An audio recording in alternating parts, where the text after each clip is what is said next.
Welcome back to another new video in ST Bio. Life with Life Science. NEET 2025 WBMCCর NEET কাউন্সেলিংয়ের জন্য তার চূড়ান্ত পর্যায়ের কাজ শুরু করে দিল, কারণ গতকাল তার কয়েকটা নোটিফিকেশান থেকে তাই স্পষ্ট ধারণা হচ্ছে যে কাউন্সেলিং খুব শীঘ্রই শুরু হতে চলেছে। তো কাউন্সেলিং ডেটটা কবে সেটা নিয়ে আলোচনা করব, কেন অল ইন্ডিয়ার কাউন্সেলিংয়ের ডেট পিছিয়ে গেল সেটাও নিয়ে অবশ্যই বলবো।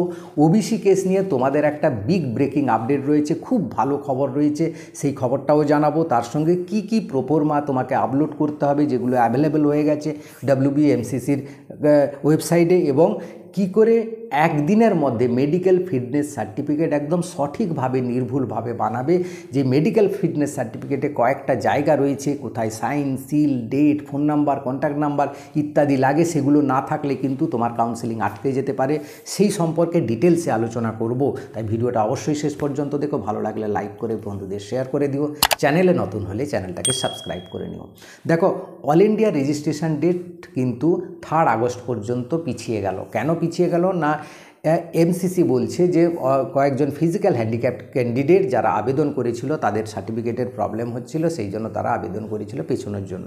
তো ঠিক আছে, তারা পেছলো, কিন্তু এমসিসি বা এনটিএর যে বিভিন্ন স্টুডেন্টদের প্রতি দরদ উঠছে একদম, সেটা কিন্তু এই প্রথমবার দেখা গেল। আগের ক্ষেত্রে কিন্তু বা বিভিন্ন জায়গায় কিন্তু যে সমস্যাগুলো হয়েছে সেগুলোকে শুধরানোর একটাও চেষ্টা করেনি। তো সে যাই হোক, সেটা আলাদা কথা। এবার result, first round result all India কাউন্সিলিংয়ে কবে বেরোবে? 6 আগস্ট ফার্স্ট রাউন্ড রেজাল্ট বেরোবে। তাহলে অল ইন্ডিয়ার ফার্স্ট রাউন্ড রেজাল্ট ঠিক বেরোনোর পরেই কিন্তু আমাদের ওয়েস্ট বেঙ্গলের নিট কাউন্সেলিং শুরু হয়।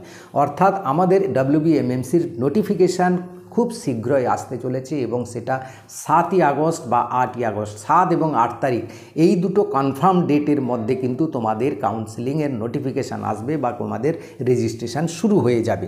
ঠিক আছে, এই ডেটটা তোমাদের জানালাম। এবার আসি ওবিসি কেস নিয়ে। দেখো, ওবিসি কেস নিয়ে যে সুপ্রিম কোর্টের স্থগিতাদেশ আছে তাতে স্পষ্ট হচ্ছে হাইকোর্টের অর্ডারকে স্থগিতাদেশ দেওয়া মানেই হচ্ছে ওয়েস্ট বেঙ্গল গভর্নমেন্ট যে ওবিসি এ এবং বি ক্যাটাগরি 140টা জাতিকে রেখেছিল, সেই 40টা জাতি ভ্যালিড রয়েছে।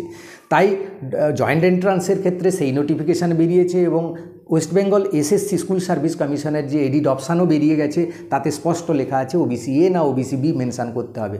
অর্থাৎ তোমাদের ওবিসি এ এবং ওবিসি বি থাকছে, এবং সেই কোটাটা হচ্ছে 17% কোটা থাকছে।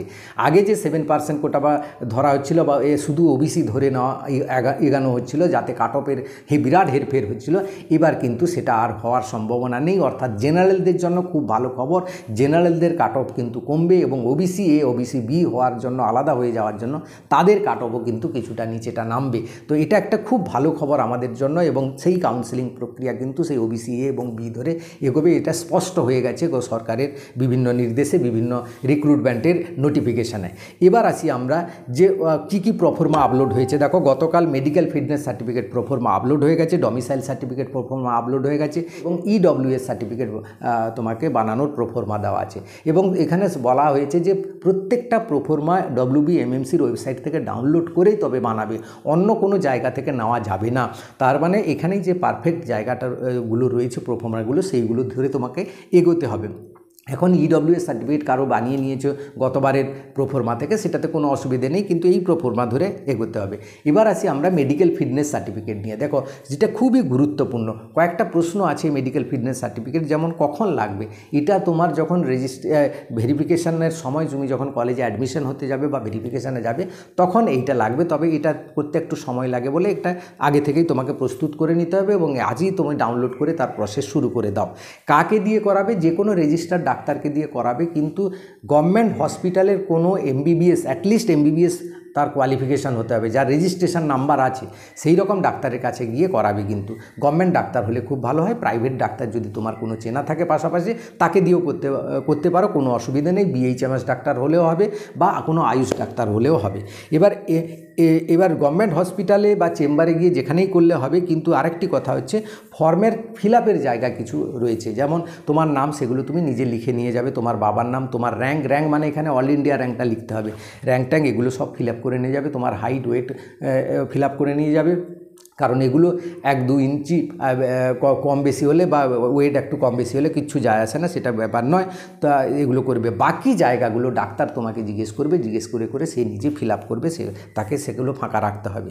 এইবার দেখো ফিল আপ তো হয়ে গেল, ডাক্তারের কাছে গিয়ে ফিল আপ করে নিলে বা চোখ টো কান টান ইত্যাদি সমস্ত জিজ্ঞেস করে ফিল আপ করে দিল। তুমি যদি কোনো জটিল রোগে ভোগো তাহলে কিন্তু তোমার একটা তার জন্য একটা সার্টিফিকেট লাগবে। সার্টিফিকেট মানে কি, তার জন্য একটা রিপোর্ট লাগবে, সেই রিপোর্ট করাতে হতে পারে। সেটা তুমি গভর্নমেন্ট হসপিটালে গেলে ফ্রিতে তোমার সমস্ত কিছু হয়ে যাবে। বা কোনো চোখের প্রবলেম থাকলে সেই ডাক্তার কিন্তু আই স্পেশালিস্টের কাছে তোমাকে পাঠাতে পারে, সে তোমাকে একটা রিপোর্ট দিয়ে দেবে বা রিপোর্ট দিয়ে তোমাকে করতে হবে। যে এগুলোর প্রবলেম থাকলে মানে তুমি অ্যাডমিশন হতে পারবে না তা কিন্তু নয়। তুমি যে এই মেডিকেল প্রবলেমগুলো নিয়ে অ্যাডমিশন হচ্ছে সেটাই হচ্ছে মেডিকেল সার্টিফিকেটের তা এটাতে অ্যাডমিশন আটকাবে না কারোর কিছু প্রবলেম বেরিয়ে গেলে। তাই মিথ্যে কথা লেখার দরকার নেই, বরং পরে সমস্যায় পড়বে। এবার যে সবচেয়ে ইম্পর্ট্যান্ট জায়গাটা হচ্ছে তোমার ফটো যে লাগাবে, সেই ফটোতে যেন তোমার অ্যাডমিট কার্ডে যে ফটোটা আছে সেই ফটোটা থাকলে খুব ভালো হয়। যদি না থাকে অন্য রিসেন্ট ফটো লাগালেও লাগাতে পারো, কিন্তু সেই ফটোতে তোমার কি করতে হবে, ডাক্তারের সাইন এবং সিল দুটোই করতে হবে, অর্থাৎ ফটোটাকে অ্যাটেস্টেড করতে হবে। এই জায়গাটা কিন্তু খুব ইম্পর্ট্যান্ট।